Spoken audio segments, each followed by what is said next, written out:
Здравствуйте, с вами Анастасия на канале Еда на любой вкус. Домашняя выпечка с курицей всегда пользуется успехом, особенно если готовится просто, без дрожжей и при этом выглядит очень аппетитно. Но обо всем по порядку. Давайте начнем. Вы часто меня спрашиваете, где я беру рецепты. На самом деле все просто. Меня вдохновляют различные мастер-классы, которые есть в свободном доступе. Увлекает сайт Food.ru, где помимо кулинарных мастер-классов от лучших шеф-поваров, есть еще тысячи пошаговых рецептов. Сейчас смотрю курс «Готовимся к новогоднему столу» в разделе «Академия» на сайте. И тут не только рецепт имбирных пряников с изготовлением формочек своими руками, что особенно понравится детям и внукам, но еще и целых 3 варианта декора для новогоднего стола. При этом без праздничного ужина вы точно не останетесь. Это всегда актуально, ведь все-таки хочется удивить гостей красивой подачей. Все мастер-классы бесплатные.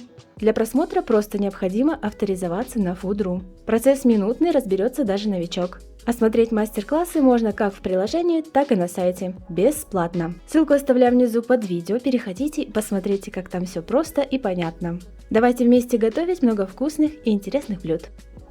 Для приготовления теста используем 15% сметану. Берите не очень жидкую. Добавляем на 230 граммов сметаны, 120 граммов растопленного сливочного масла, 4 грамма соли. Хорошо перемешиваем. Начнем просеивать муку, добавляя вместе с ней 5 граммов соды. Просеиваем и заодно разрыхлим муку. Лучше смешаем с содой. Все ингредиенты не только в граммах, но и ложках-стаканах вы можете найти под каждым нашим видео, для тех, у кого нет весов. Тесто очень легкое в приготовлении, удобно его месить, так как практически сразу перестает прилипать за счет содержания в составе жира. Можно испечь из такого теста не только пирожки, но и любой пирог, меняя начинки. Тем временем замешиваем тесто уже руками.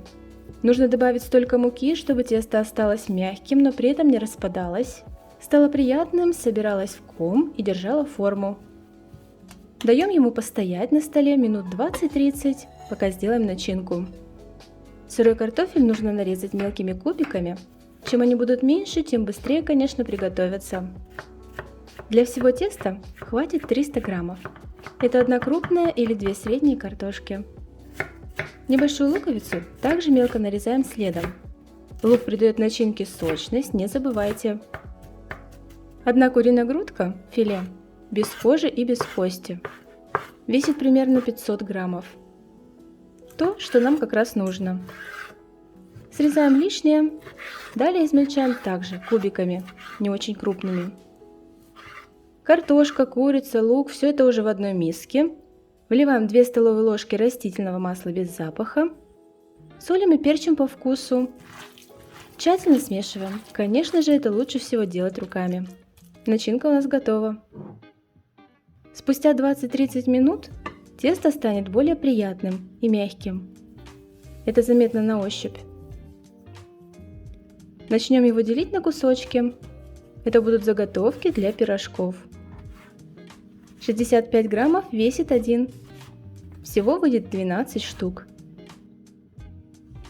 Для того, чтобы при раскатывании теста края были ровные, все кусочки советую собирать сразу в округлые шарики. Можно лепить пирожки. Раскатываем тесто тонко.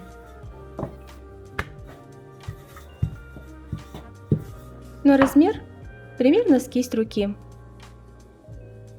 На каждый кусочек теста весом по 65 граммов у нас приходится 85 граммов начинки. Примерно 2 столовые ложки. Собираем края теста складками, оставляя в центре отверстия.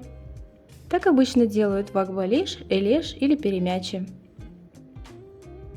Само же тесто раскатывается без проблем, но добавляем все равно немного муки для сцепления швов. Смазывать пирожки сверху я не буду, но это не запрещается. Только советую смазывать их не сразу, а примерно за 10 минут до их готовности. Духовка тем временем уже нагревается до температуры 180 градусов. Как раз хватает у нас и теста, и начинки. Ничего лишнего не осталось.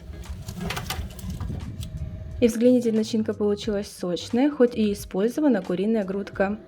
При нехватке сока внутри можно его компенсировать кусочком сливочного масла или бульоном. Добавляют также в отверстие за 10-20 минут до готовности. Но это еще не все. После того, как пирожки достали из духовки, для придания вкуса и интересного вида посыпаем горячие пирожки с курицей и картофелем с сыром.